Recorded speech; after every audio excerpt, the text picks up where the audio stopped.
करण्यासाठी तुम्हाला एकच गोष्ट महत्त्वाची लागते, ती म्हणजे स्वप्न पाहणे. आणि स्वप्न कशी पाहायची हे जर तुम्हाला माहिती नसेल तर हा इंटरव्ह्यू रिवाइंड करून परत पहा. तुमच्या लक्षात येईल की स्वप्न पाहणे खूप गरजेचं आहे ते पूर्ण करण्यासाठी.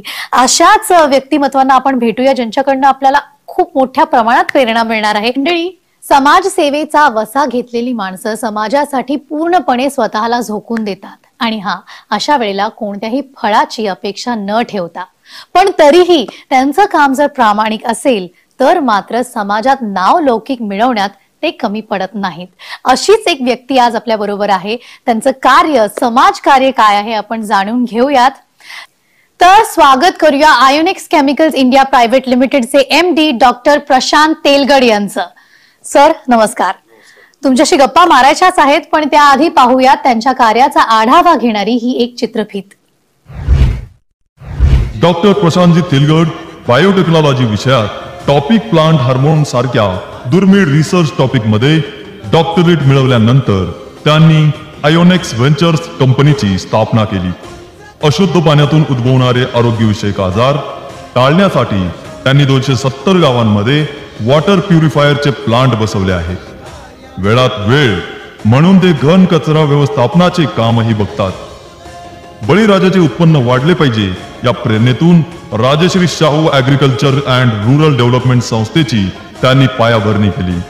कामाचा प्रचंड व्याप असून देखील न चुकता ध्येयवादाच्या वाटेवर निघालेल्या या कर्मयोग्याला resil.in सलाम. डॉक्टर प्रशांतजी, अतिशय वेगळं काहीतरी तुम्ही करू पाहताय आणि त्याबद्दलची ही चित्रफीत पण मला खूप प्रश्न पडलेत आणि प्रेक्षकांनाही पडले असतील. त्यातला सगळ्यात महत्त्वाचा प्रश्न म्हणजे प्लांट हॉर्मोन्स ही संकल्पना तुम्ही अभ्यासली, हा असा वेगळा विषय तुम्हाला कुठून सुचला आणि त्याचं पुढे काहीतरी करूयात हे कसं सुचलं? बेसिकली मॅडम काय की ज्यावेळेस माझं MSc बायोटेक्नॉलॉजी मध्ये PG केल्यानंतर मी एक ॲग्रिकल्चर रिसर्च सेंटरला जॉब करत होतो आणि ज्यावेळेस ॲग्रिकल्चर रिसर्च सेंटरला जॉब करत असताना तर त्यावेळेस माहीत पडलं की प्लांट्सला मॅक्झिममली तीन गोष्टीची मेजरली गरज असते. एक मेजर गरज असते त्याला सनलाईटची, एक सेकंडरी लागते पाण्याचा सोर्स आणि त्याला लागणारे मिनरल्स. ओके, हे तीन गोष्टी प्रॉपर वेने त्याला दिल्यानंतरही काही पिकामध्ये आमूलाग्र बदल दिसत होता आणि काही मध्ये फार डॉर्फ कंडिशन म्हणजे आम्ही त्यांना छोटी छोटी झाडे झाल्यासारखी दिसू लागली. की एक्सटर्नल फॅक्टर्स तुम्ही दिल्यानंतरही इंटरनल फॅक्टरची बी त्याला गरज लागत असते. आणि इंटरनल फॅक्टर आपण प्लांट्स मध्ये ज्या गरज लागते ग्रोथ आणि डेव्हलपमेंट साठी त्याला आपण म्हणतो प्लांट हार्मोन्स. जशी माणसांमध्ये त्याची गरज लागते. त्यावेळेस मला तो नवीन कन्सेप्ट लक्षात आला की प्लांट हार्मोन्स सुद्धा प्लांटच्या ग्रोथ आणि डेव्हलपमेंटला रिस्पॉन्सिबल असतात. त्यामुळं मग त्यामध्ये रिसर्च करण्याचं मी सुरुवात केली. त्यावेळेस आम्ही एक मायक्रोबियल मायनिंग हा एक कन्सेप्ट असतो ज्यामध्ये काय करतो की रायझोस्फिअर जो आपल्या प्लांट्समध्ये प्लांटच्या रूटच्या भोवतीची जमीन असते त्याला आपण रायझोस्फिअर सॉइल म्हणतो. त्यामध्ये सो मेनी प्लांटसाठी हेल्पफुल असे बॅक्टेरिया ग्रो होतात. मी त्यामधून एक्स्ट्रॅक्शन केले, बरेच बॅक्टेरिया त्यामधून एक्स्ट्रॅक्शन केले आणि त्याचे प्रॉपर्टीज शोधणं सुरू केलं. तर त्यामध्ये मला एक क्लिप्सिलिया निमोनिया नावाचा एक बॅक्टेरिया मला भेटला आणि तो क्लिप्सिलिया निमोनिया हा बॅक्टेरिया इंडोल ॲसिटिक ऍसिडचं सर्वात जास्त प्रोडक्शन करायचा. इंडोल ॲसिटिक ऍसिड हा एक प्लांट हार्मोन्स आहे जो रिस्पॉन्सिबल असतो रूट्सच्या ग्रोथसाठी, डेव्हलपमेंटसाठी. तो मला त्यामधून मिळाला आणि त्यानंतर क्लिप्सिलिया निमोनियापासून सर्वप्रथम 20 ग्राम पर लिटर प्रोडक्शन घेतलं इंडोल ॲसिटिक ऍसिडचं, जे प्युअरली आपण म्हणता येईल ऑर्गॅनिक बेसवर असेल. तो तेवढं प्रोडक्शन घेतला आणि त्याचा इफेक्ट मी विविध प्लांट्सवर करून बघितला आणि त्याच्यामध्ये ते प्लांट्स अतिशय व्यवस्थित त्याची ग्रोथ बघायला मिळाली आणि मॅक्झिमली इंडोल ॲसिटिक ॲसिडचा बेनिफिट रूट ग्रोथसाठी आणि शूट डेव्हलपमेंटसाठी आणि मॅक्झिममली जेव्हा premature leaves and flowering असते ओके त्या स्टेजला मदत करण्याचं काम इंडोल ॲसिटिक ॲसिड करते. त्यानंतर विविध प्लांट्स हार्मोनचा अभ्यास केला, त्याच्यामध्ये जिबरलिक ॲसिड असेल, त्यानंतर जिबरलिक ॲसिडचा सर्वात इम्पॉर्टंट रोल असतो शूट इलॉंगेशन, ज्याला म्हणतो फांद्याचे जे आपण इलॉंगेशन असतं त्याच्यासाठी बेनिफिट असतो. सेल डिव्हिजन, प्लांटच्या सेल डिव्हिजनसाठी बेनिफिट त्याचा सर्वात जास्त असतो. त्यानंतर cytokinesis is very important phyto hormones for प्लांटसाठी आहे तो, कारण की ज्यावेळेस फ्लावरिंगची स्टेज असते, कारण यील्ड डिपेंड असते सायटोकायनेसिसच्या मदतीने आपल्याला यील्ड जास्त मिळू शकते.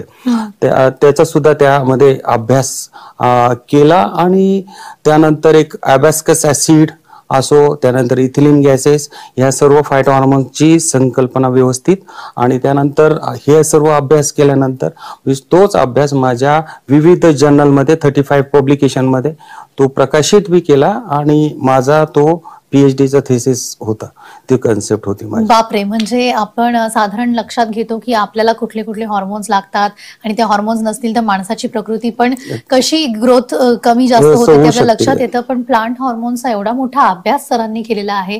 आपल्याला फक्त शेती लांबून कळते, पण मातीत गेल्यानंतर कळतं की कोणते बॅक्टेरिया कोणत्या हॉर्मोन्ससाठी रिस्पॉन्सिबल आहेत.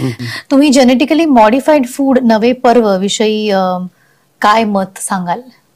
मेजरली जेनेटिकली मॉडिफाईड क्रॉप म्हणजे काय आहे की सजीवामध्ये सजीवाच्या जे पेशी असतात त्याच्यामध्ये जे जाणूकीय रचना असते त्याला आपण जिनोम असा एक शब्द आहे त्याला इंग्लिशमध्ये, पण मराठीमध्ये त्याला जाणूकीय रचनाचा जाणूकीय आरेख म्हणजे जेनेटिक मॅपिंगच्या द्वारे आपल्याला विविध अभ्यास आपल्याला उपलब्ध झालाय. त्या कारणाने काय झालंय की या एखाद्या सजीवामध्ये एखादं जर कार्य प्रॉपर्टीज असेल, ती प्रॉपर्टी कोण नियंत्रित करते, कोणता जाणूक नियंत्रित करतो ते आपल्याला कळण्यास मदत झाली. त्या कळण्यासाठी मदत झाली. उदाहरणार्थ जर बॅक्टेरियल थिरोजेनेसिस जो BT म्हणला जातो, बॅसिलस थिरोजेनेसिस, ह्या जीवाणूमध्ये एक असं प्रोटीन किंवा प्रथिने म्हणता येईल आपल्याला, त्याला प्रोटीन जे सिक्रेट होतं जे कापसावरील बोंड अळी, ओके, कापसावरील बोंड अळी, त्याच्यानंतर सोयाबीन वर पडणारे जे इन्सेक्ट आहे किंवा मक्यावर जो इन्सेक्ट पडतो यांना तो त्या प्रोटीननं विषबाधा होते आणि तो मरतो खाल्ल्यानंतर. म्हणजे ज्यावेळेस आणि ह्या जाणूकीय जेनेटिक मॉडिफाईड मध्ये काय केल्यामुळे एका सजीवामधल्या पेशी जे जाणूक आहे जो दुसऱ्या पेशीमध्ये दुसऱ्या जाणूकीय रचनेमध्ये आपल्याला ऍड करता येईल, ही सुद्धा तंत्र डेव्हलप झालं. त्याला जेनेटिकली क्लोनिंग म्हणतो. याचा वापर जास्त झाला तर आपल्याला पेस्टिसाइड, इन्सेक्टिसाइड, इतर रसायनाचा गरज पडणार नाही, ज्यामुळे कमीत कमी रेसिड्युअल आपल्या शरीरात जाईल केमिकल रेडिएशन. अत्यंत महत्वाचा मुद्दा आहे हा. आयोनेक्स कंपनीची कार्यप्रणाली काय आहे, याच्याशीच निगडीत आहे या सगळ्या संशोधनाशी? थोडक्यात आम्हाला त्याच्याविषयी सांगा. Ionex chemicals India private limited ही कंपनी 2014 आम्ही फाउंड केली. माझ्या वडिलांची स्वप्न होतं की मी ऍग्रिकल्चर मध्ये एखादं कंपनी स्थापन करावी आणि शेतकऱ्यांसाठी त्याचा बेनिफिट व्हावा. त्यासाठी मी 2014 Inox chemical India private limited म्हणून कंपनी स्थापन केली आणि त्यामध्ये आता 41 आमच्याकडे विविध पेस्टिसाइड आहेत. त्याच्यामध्ये इन्सेक्टिसाइड, फंगीसाइड, हर्बिसाइड आणि त्याच्यानंतर आमच्याकडं लगभग 35 आता वॉटर सोल्युबलचे ग्रेड सुद्धा अवेलेबल आहेत. आणि मागील 4 वर्षापासून मी शाश्वत शेती आणि सेंद्रिय शेतीसाठी काम करतोय, कारण की माझी एनजीओ रसाड Rajshri Shahu agriculture research rural development म्हणून माझी एक सोसायटी आहे. त्यामध्ये आम्ही काय करतोय, शेतकऱ्यांना प्रचार प्रसार करतोय की सेंद्रिय शेतीसाठी मार्गदर्शन आणि प्रशिक्षण देतोय. त्या माध्यमातून आम्ही मागील 4 वर्षापासून असे काही मॉलिक्युल्स जे प्युअरली ऑर्गॅनिक आहेत आणि शेतकऱ्यांना त्याचा बेनिफिट्स होऊ शकतो. आणि त्यामध्ये आम्ही एक इन्सेक्ट आणि पेस्टसाठी डेव्हिल 303 नावाचा एक मॉलिक्यूल फॉर्म एक तयार केलाय, जो आज आम्ही मागील 3-4 वर्षापासून त्याचा स्प्रे देतोय. आणि निश्चितच त्या डेव्हिल 303 मुळे आज शेतकऱ्यांना एवढी हेल्प झाली आहे की शेतकऱ्यांचा जो स्प्रेचा खर्च होता तो फार कमी प्रमाणात झालाय. जे मी तुम्हाला पूर्ण याच्यात म्हणत होतो की सेंद्रिय जर प्रोडक्ट वापरले तर रसायनापेक्षा जास्त आउटपुट देणारे प्रोडक्ट असतात, स्वस्त बी असतात. तर त्यामध्ये डेव्हिल 303 आणि प्लांटच्या ग्रोथ आणि डेव्हलपमेंटसाठी आम्ही विठ्ठल 551 नावाचा एक प्रोडक्ट जो डिझाईन केला, त्यामध्ये त्याचाही बेनिफिट शेतकऱ्यांना प्रचंड प्रमाणे आज होतोय. आणि काही प्रोडक्ट आम्ही इम्पोर्ट करतोय ज्या देशामध्ये ऑर्गॅनिक शेतीचं जास्त आहे, त्या देशातून ते बी इम्पोर्ट करतोय आणि तो बी शेतकऱ्यापर्यंत पोहोचवण्याचा आमचा मानस आहे येत्या काळात. या मानसाबद्दल आणि आणखीन जे काही तुमचे उपक्रम आहेत त्या सगळ्यांसाठी खूप साऱ्या शुभेच्छा.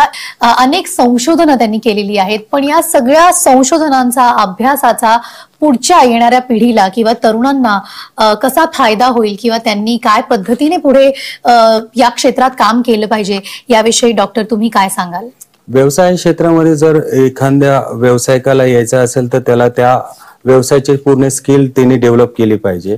आणि त्याच पद्धतीने शेतीला सुद्धा एक व्यावसायिक दर्जा आपण दिला पाहिजे. आणि त्यासाठी गव्हर्नमेंट अतिशय चांगल्या प्रकारे अग्रेसिव्ह आहे, मदत करते. त्या पद्धतीने कृषी विद्यालय आहेत, त्याच पद्धतीने विद्यापीठे महाराष्ट्रामध्ये आहेत आणि कृषी संशोधनाला खूप मोठी संकल्पना आता मिळत आहे. आणि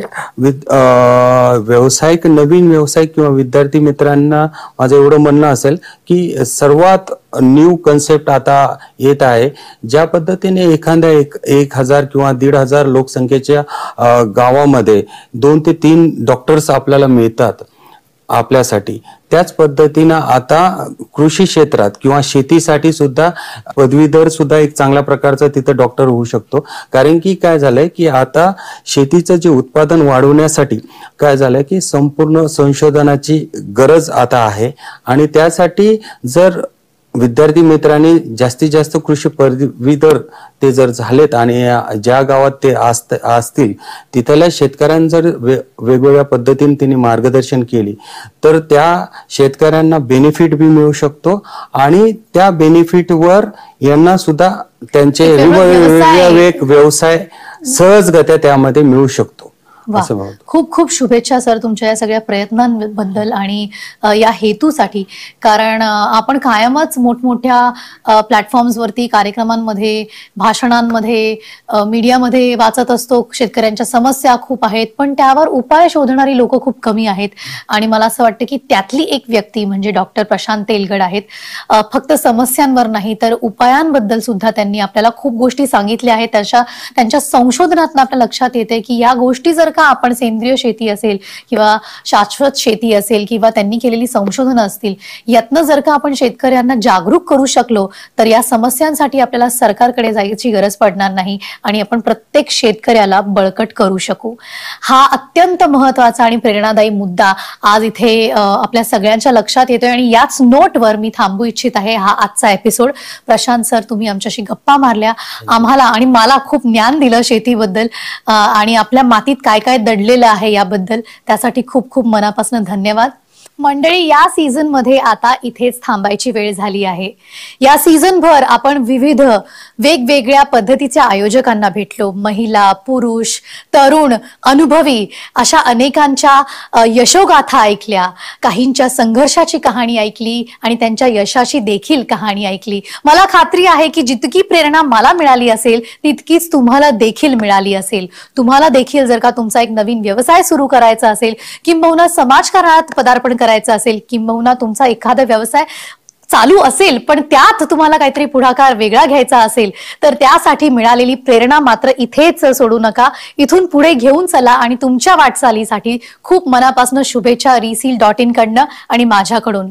आता सध्या इथे थांबायची वेळ आलीये. तुमची काळजी घ्या.